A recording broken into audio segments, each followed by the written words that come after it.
Hola, ¿qué tal? Sean muy bienvenidos a un nuevo bloque de entrevistas acá en el TVU. El día de hoy tengo el placer de presentar a Camila Fernández, directora de Copas Coastal y académica del Departamento de Oceanografía de la Universidad de Concepción. Estimada Camila, ¿cómo estás? Bien, Denise, muchas gracias por la invitación. De nada. Camila, vamos a partir hablando lo que nos convoca oceanografía particularmente y la importancia del cuidado del mar. Estamos en el mes de mayo, el mes del mar, y creo que es una instancia importante para concientizar también de los cuidados que tiene que tener el mar, no solamente por el borde costero, lo que entrega a las personas, sino también por la flora y fauna que ahí conviven. Sí, bueno, todos sabemos que mucha de nuestra actividad depende del mar, es parte de nuestra seguridad alimentaria, es parte de nuestra identidad. Y yo creo que es prioritario ahora, con miras al 2030 y a los objetivos ambientales que tiene Chile, que lo asimilemos como algo íntimo nuestro, de nuestra cultura. Chile es más mar que tierra, como dicen, y tenemos un montón de recursos, energías renovables que pueden venir del mar. Hay muchos beneficios y servicios ecosistémicos que él no puede proveer, pero hay que cuidarlo. Ahí un punto importante que tú mencionas, el tema de lo que nos entrega el mar, y creo que ahí un punto importante es la regulación del cuidado que hay que hacer para poder mantener este borde costero. Entendemos que también hay muchas pesqueras, empresas que realizan distintos tipos de extracciones que obviamente tienen que cumplir con una norma medioambiental, pero igualmente ¿crees que debería ser necesario de aquí a 2030 para la meta que se tiene de conservar estos bordes costeros, nuestra zona oceánica, una mayor regulación de este tipo de empresas, por ejemplo, para que tengan un uso más correcto o con mayor concientización del cuidado medioambiental? Mira, yo pienso que lo que hace falta en Chile es una coordinación mejor, ya de los distintos servicios y de las distintas normas y normativas de los distintos servicios. Hoy no sacamos nada con proteger, digamos, el borde costero en términos de su habitabilidad, ya del uso que se le da al territorio costero, a la primera línea de costa, sin tener en cuenta marejadas y sin tener en cuenta el potencial extractivo de ciertas zonas, ¿ya? La costa de Chile es inmensa, tú lo sabes bien, y hay distintas actividades que pueden privilegiarse en distintos tipos de ecosistemas. Ahora, esas características nosotros ya en parte la conocemos y es un asunto de ensamblar las piezas del puzzle para nosotros poder delimitar cierto tipo de actividades en cierto tipo de territorio, ¿ya?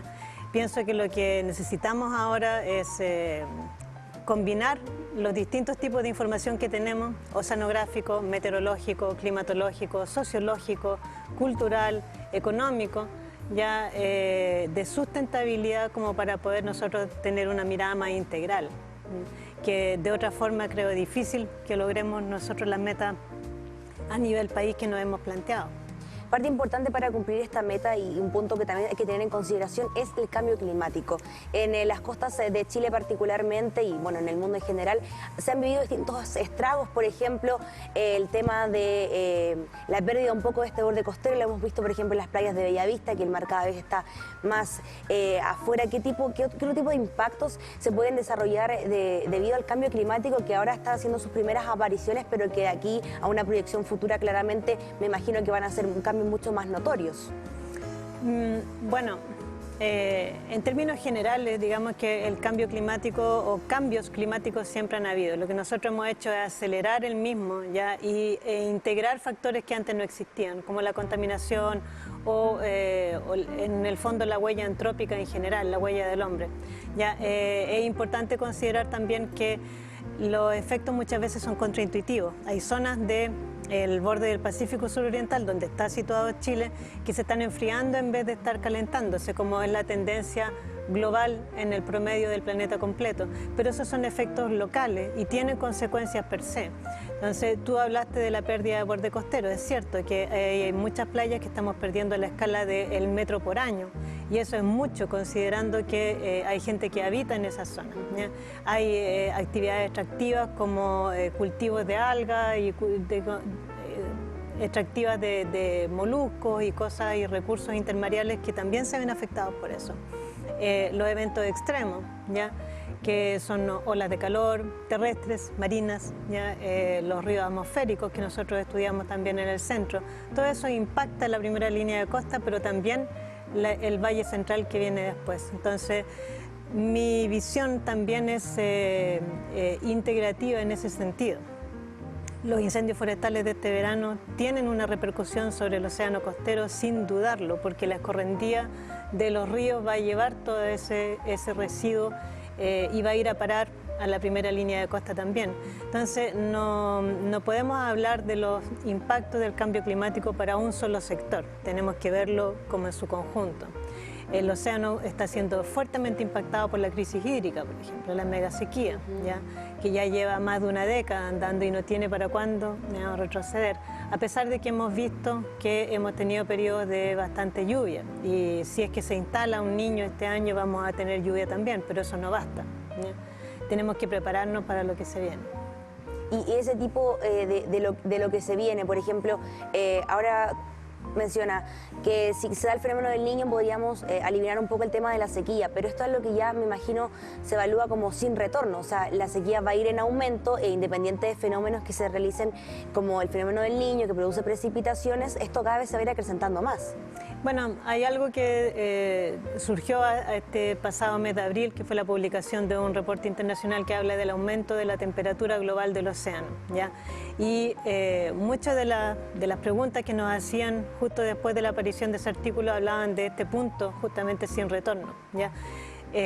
Los autores hablaban de que a partir de ese momento los hechos pueden ser impredecibles, y es por esta interconexión de factores. El océano está íntimamente correlacionado con el clima, con la atmósfera y con lo que pasa en el ecosistema terrestre, y nosotros podemos predecir hasta cierto punto, pero más allá de una cierta variación, de un cierto aumento de temperatura o de un cierto estrés al ecosistema, es difícil saber lo que va a pasar, ¿ya? Entonces, yo pienso que ahora estamos en un punto bastante decisivo, si quieres decirlo así. O tomamos acciones realmente drásticas ahora, o nos podemos ver enfrentados a un futuro bastante incierto, ya como especie, como conjunto de especies, como miembros de este gran ecosistema. Ustedes desde Copas Coastal imagino que realizan diversos tipos de investigaciones para poder evaluar también todos estos tipos de intervenciones que produce el ser humano también en las costas y lo que eso desencadena. Nos gustaría también conocer un poco más la línea investigativa que ustedes llevan adelante y cuáles son sus principales focos para que la gente también vaya conociendo un poco de estas Copas Coastal. Bueno, nuestra investigación es eminentemente pluridisciplinaria, ¿ya? Nosotros trabajamos todos los días con colegas microbiólogos, meteorólogos, climatólogos, porque buscamos justamente esta visión integrativa del océano y de todos los factores del ecosistema. Entonces, tenemos líneas de investigación que van en busca de estos eventos extremos de los que conversábamos y de sus efectos en el ecosistema costero.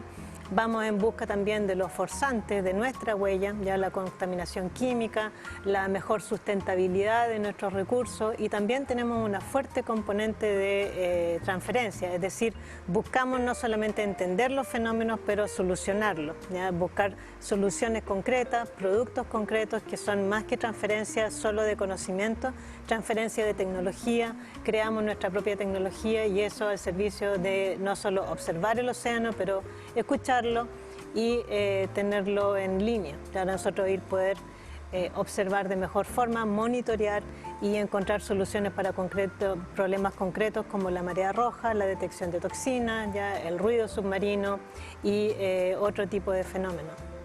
Por ejemplo, ese mismo tipo de investigación ahora en particular con el tema de la gripe aviar, que tuvo un foco importante en el océano. Acá hubo hubieron muchas especies varadas también que fueron parte de esta afectación por la gripe aviar. Me imagino que ustedes también realizaron estudios de aquello que ocurrió acá en las costas. Bueno, estamos tratando, porque ha sido bastante difícil justamente porque salir a terreno a muestrear hoy en día está prohibido. No Claro. podemos acercarnos a los ejemplares que han varado.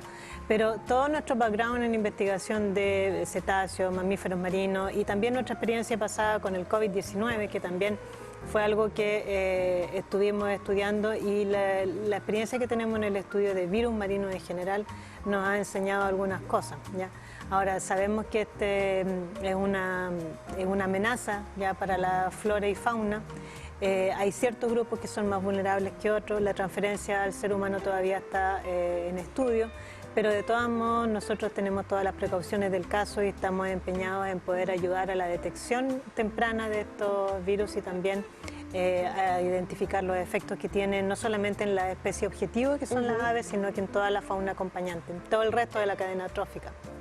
Y en ese sentido, ¿han tenido también dentro de esta investigación algún tipo de hallazgo de el por qué se produce esto o la expansión que ha tenido esta gripe aviar particularmente en nuestro país? Bueno, la epidemiología de este tipo de enfermedades es clara, ya la transmisión de especie a especie o la transmisión, digamos, por contacto, es algo que se ha visto incluso, digamos, en la pandemia que acabamos de terminar, entre comillas, ya, con el COVID-19. Esto ha ido más rápido de lo que nosotros podríamos haber previsto y el hecho de que ya estemos con mamíferos marinos de distintas especies y con otros, digamos, ejemplares de especies que son contraintuitivas para nosotros lo hace aún más preocupante, ya por la transferencia de sintomatología.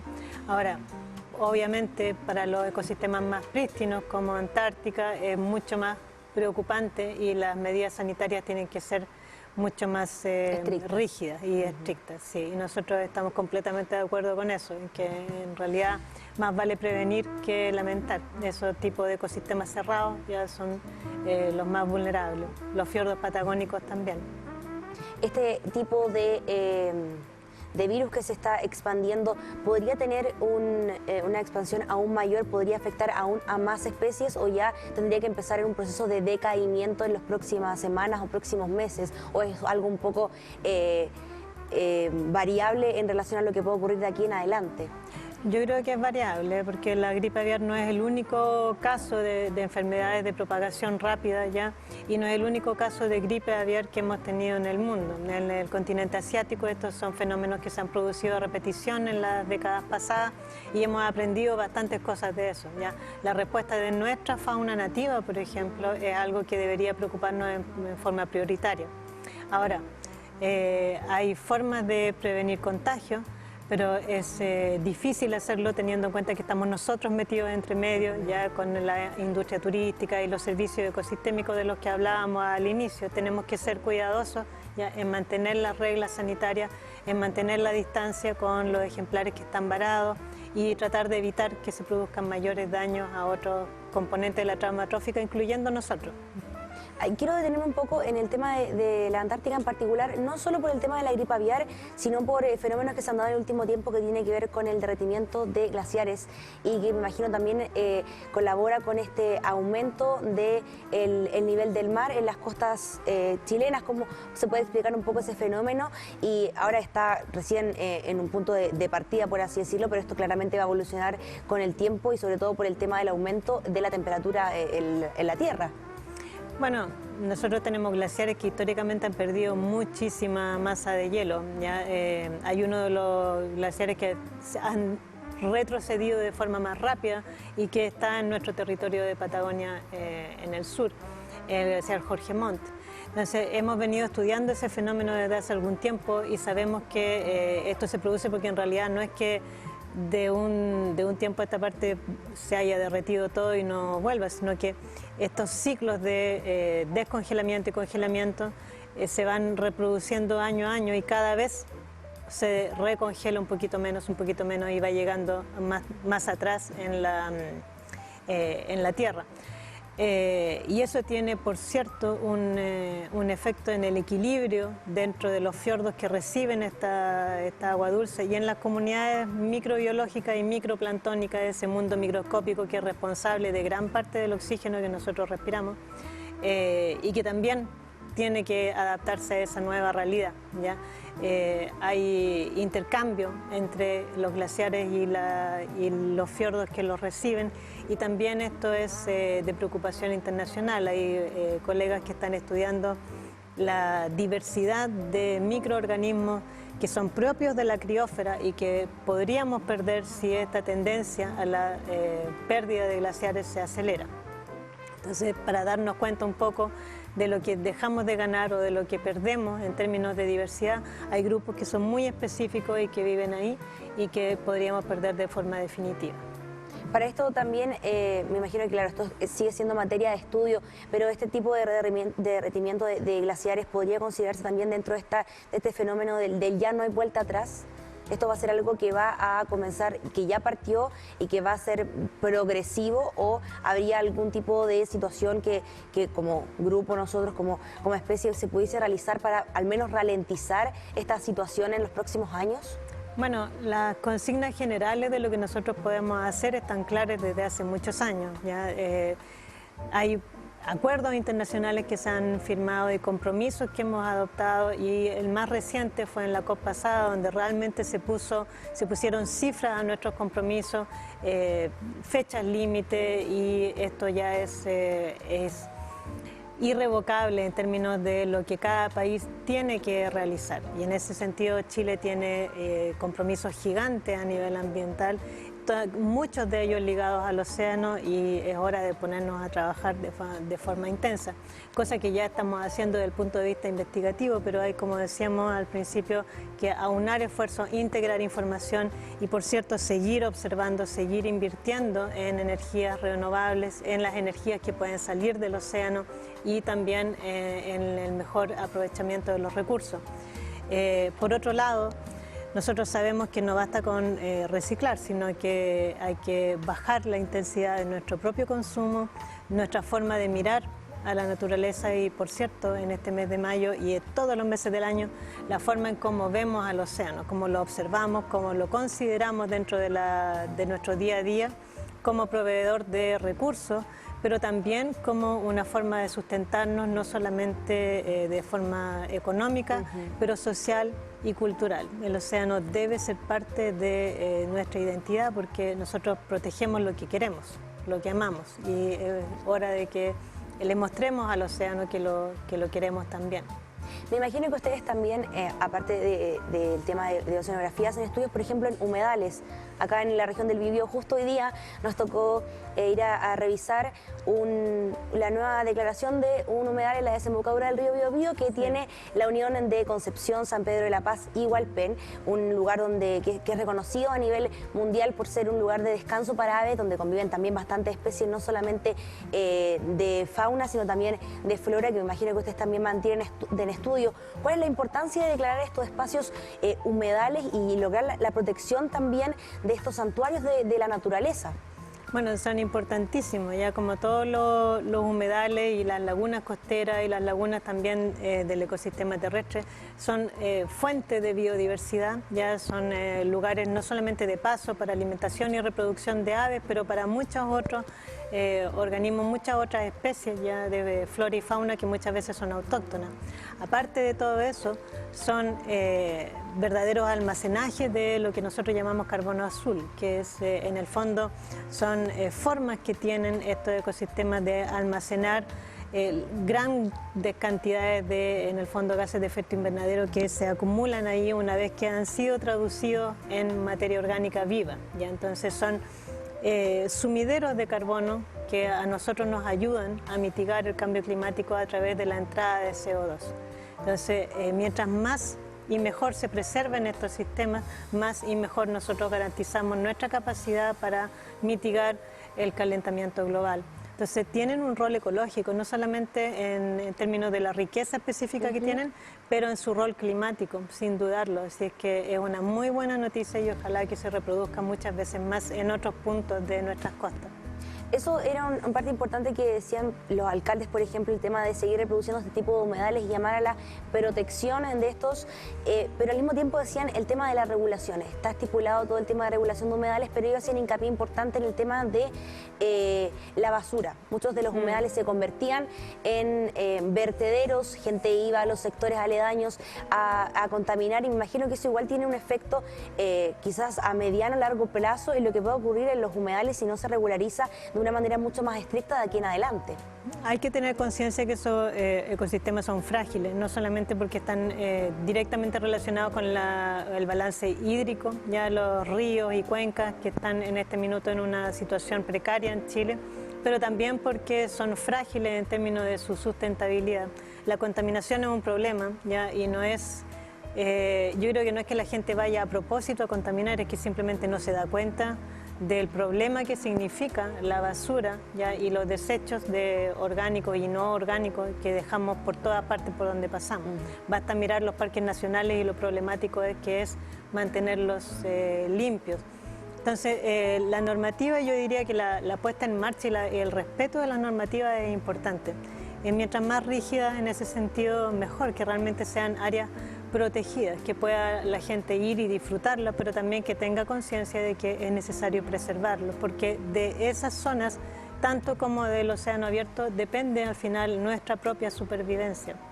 En ese sentido, imagino que además de hacer este tipo de regulaciones, hace falta mucha más educación.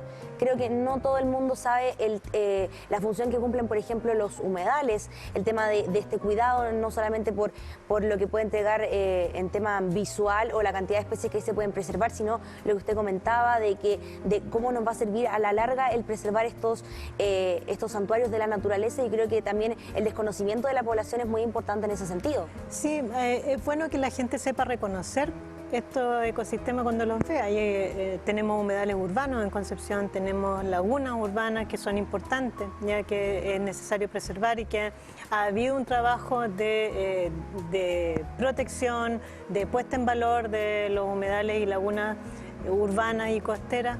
En Chile es cierto, pero creo que no es suficiente, ya, porque la gente tiene que saber de qué se trata, por qué están ahí, de dónde se alimentan, cómo están conectados con los estuarios, con los que están aledaños, y cómo están conectados con lo que pasa cuenca arriba, digamos, el río, cómo están conectados con el clima y qué es lo que están haciendo por nosotros. En el fondo son esponjas que absorben CO2 ya de la atmósfera y lo dejan ahí guardadito en forma de lo que nosotros llamamos comúnmente carbono azul.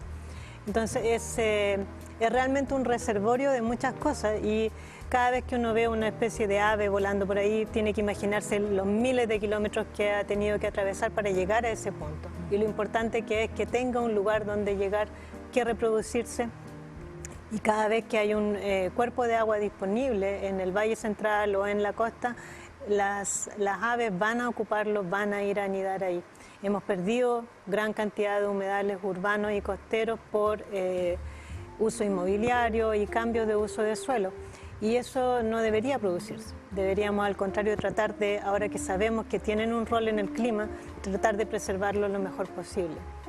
Hace un tiempo como equipo tuvimos la oportunidad de visitar la Laguna Lo Custodio, donde hace poco se instaló un humedal artificial. Los vecinos, conversamos con ellos, decían que no tenían mucho entendimiento de lo que ocurría, y yo quería consultar particularmente, para que la gente también cuando vea esta entrevista lo entienda, cuál es la idea de este humedal artificial que se instaure en distintos puntos de ciudades, por ejemplo, cuáles son sus beneficios y por qué la idea de hacer un humedal artificial en un espacio. Bueno, es una forma de darle un uso ecológicamente sustentable a ese espacio, porque quien dice humedal dice, bueno, todo tipo de especies migratorias que pueden aterrizar ahí, ya sea de forma estacional o de forma permanente. Hay un repositorio ya de especies vegetales también que es importante tener.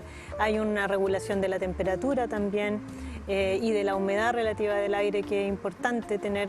Y por último es bueno verlo, es bueno vivir al lado de un área verde que se vea, digamos, como tal, más allá de que tener un parque con un par de árboles.